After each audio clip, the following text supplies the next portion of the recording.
What is going on, all of YouTube? We are finally back at the airport to work on the Cessna 172 project for my buddy. So I'm going to try to start making some serious headway on this thing to get it airworthy. If you'll notice, it's still dark outside. It's like 6:15 in the morning. I'm doing that on purpose because this Texas heat is not playing right now, and I'm not trying to give myself a heat stroke. So stick around, and I'm going to do some more work on this thing. Roll the porch. So first things first, I want to show you guys the interior. The guy who's doing it is about 90% of the way done. Anyways, there's the new carpets and all the new panels. He's just about got the headliner. He's just about got the headliner finished up. There's your back seat right there.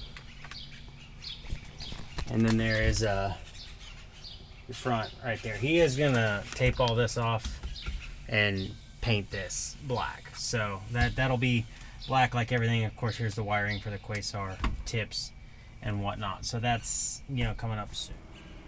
As for me though, I'm going to go ahead and get the cowling off so that I can try to get the engine finished up 100%. And while I do that, I'm going to talk to you guys about being an aircraft mechanic versus being a car mechanic. But before I get into any of that, I did want to remind you guys, I am currently doing a giveaway for a $100 gift card to Aircraft Spruce. You need to go to my last video. Maybe I'll put it on the end screen if I can.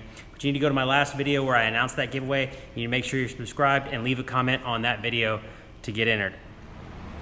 Believe it or not, this is like my third time trying to talk through this because I keep rambling. But I'm going to go ahead and get the SCATT tubing on and talk to you guys about some of the differences between being an aircraft mechanic and being an automotive mechanic, and what I think, in my opinion, is a little easier. So before I get into that, this right here is called SCATT tubing. It's for aircraft, SCATT tubing. It is for air ducting and whatnot. If you have a race car and you're trying to do some brake ducts or something like that, I would recommend that you go down to Falcon Crest Aviation Supply or Aircraft Spruce and buy yourself some of it. I just hit myself in the face with it. And buy yourself some of this. But to the conversation, so is being an aircraft mechanic easier, or is being an automotive mechanic easier? Well, I've done a little bit of both. Obviously I have cars that I work on semi-professionally. I've worked in automotive places before, so I have some experience with cars.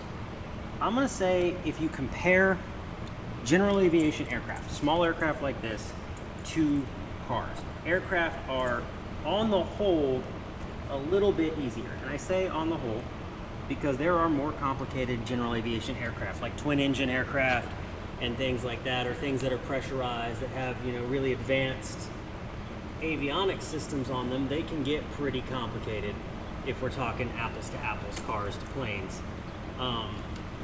Come on. That being said though, I feel like a lot of the work, the physical labor and skills are the same. There's things you don't have to deal with on airplanes, which is kind of nice. One of those is everything's very standardized on airplanes. It doesn't matter if you're working on a Beechcraft, a Cessna, or a Piper. They're all going to have standard hardware, right? Every airplane has standard hardware. Everything is in standard sizes. You don't really see, now I say you don't really see because I don't want to lie to you, they are out there. You don't really see very many metric tools and metric parts on aircraft. So the actual labor and the skills are similar. There's some things different, like you gotta have to shoot rivets versus welding and other things like that, but they're similar in that regard.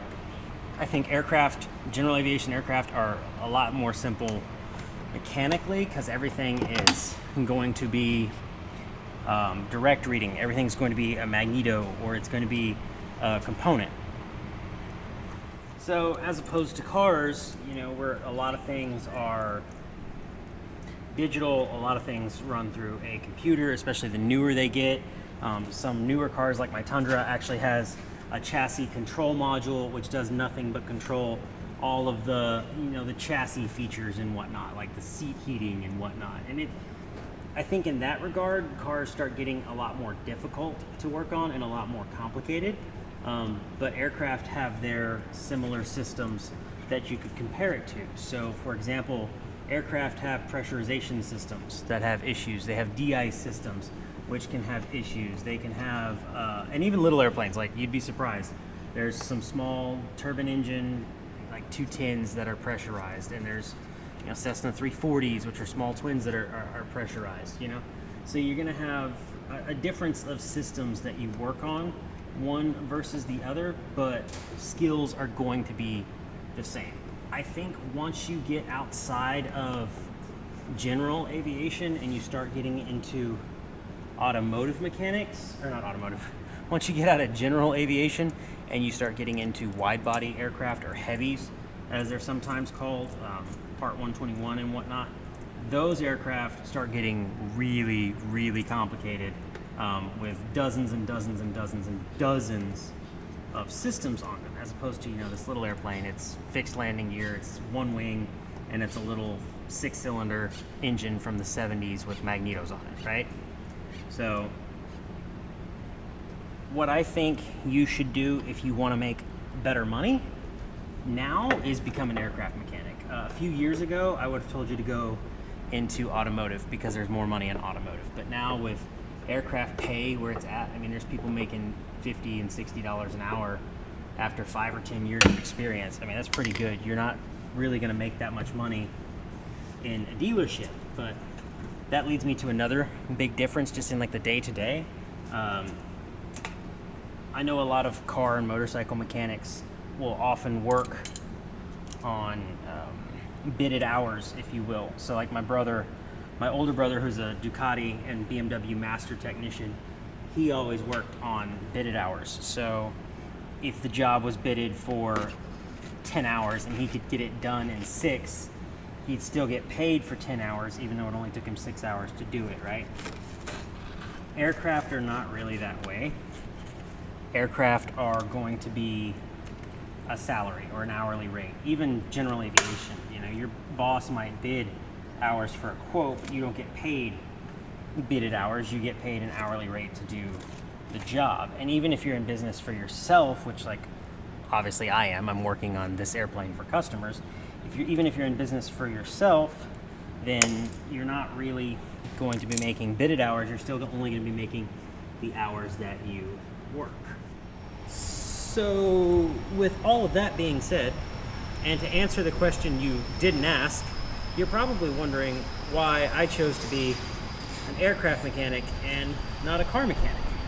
And the truth is, I actually enjoy both, but I do enjoy working on cars a lot more, but I didn't want to make that my day job, and I didn't think that I would be able to make a very good career out of building cars, and I'd probably just end up building cars for other people, and I want to build cars for me. So I became an aircraft mechanic because my brother does it, because my dad was an aviation enthusiast, and because I thought it's probably a good means to an end.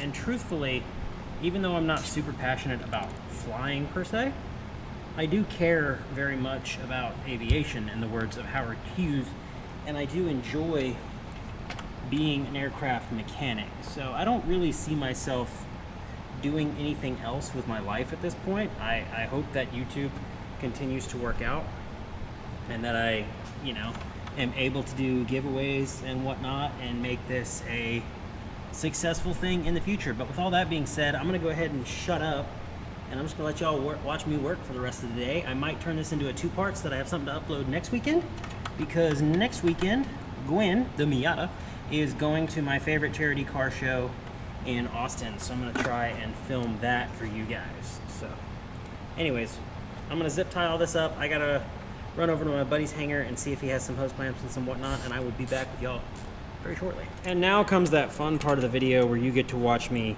install hose clamps. I'm sure my tens of viewers are clicking away.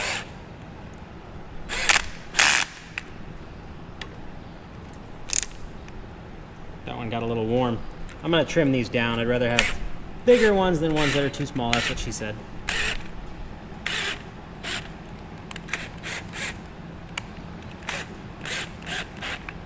There's that one. Alrighty.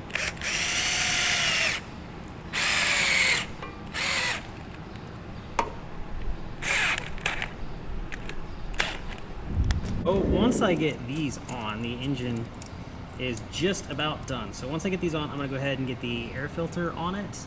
I'm gonna get some oil in it. I'm gonna pull it out on the ramp and I'm gonna crank it until the oil pressure is built up. So I at least have oil in it, and then I'm just about ready to run it. But I wanna do the weight and balance first, which is gonna be a separate video. I'm gonna do a whole video on how to do a weight and balance, and I'm gonna use this airplane since I'm weighing it. There we go.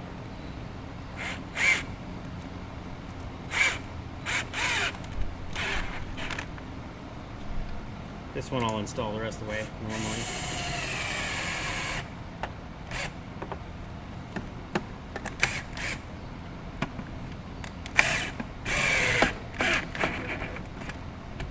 Exciting stuff. Okay, so real fast, I will show you what I did. I got all these hose clamps on. I love it. They look beautiful. And then I went ahead and secured all of this with zip ties and standoffs so that it's not going to move around. Next, I'm going to go ahead and get the filter in it. I'm going to go ahead and get the oil in it, and then I'm going to take it out on the ramp and crank it until I have oil pressure, and we'll be very close to running it. After that, I'm probably going to put the cowling back on it and go home at least for the rest of the day and come back this evening because it's only like 10 o'clock, but it's already 95 degrees out here and I'm dying, so. Okay, so I don't really have anything else left to do to the engine except for put oil in it and crank it to build oil pressure. So I am going to go ahead and do that. After that, I need to do the weight and balance. The fuel tanks are completely empty. I'm gonna make a separate video out of how to do a weight and balance. I do have calibrated scales, but I don't have them with me. I gotta see if I can borrow a hanger to put this thing in so I can level it and do all that without any wind. Might try to do that this evening or early tomorrow morning, but that will be a separate video. So if you like the video, like, comment, subscribe.